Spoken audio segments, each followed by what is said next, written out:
Tokyo's Grand Prince Hotel Akasaka is a shadow of its former self, and it's shrinking by the day. Floor by floor, the building is being demolished from the inside, a clean and efficient technique being used for the first time. It was developed by the Taisei Corporation's Hideki Ichihara. The cap, which sits on top of the building, will be jacked down in stages, so the building you see behind me has been reduced from an original height of 140 meters and is now around 80 meters. And in 6 months it will have disappeared from the skyline completely.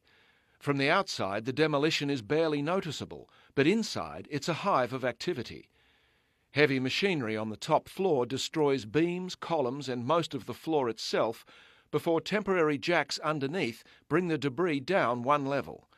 An interior crane then lowers the debris to the ground, a process that generates electricity for other equipment at the same time. In a densely built city like Tokyo, it's a practical alternative to methods used elsewhere in the world.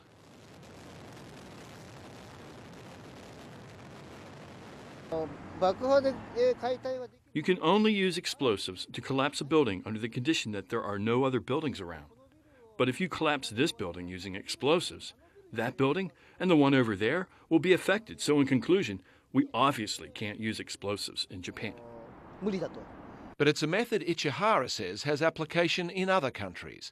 Not only is it much cleaner than conventional demolition, it's also much quieter, something Ichihara says is worth shouting about.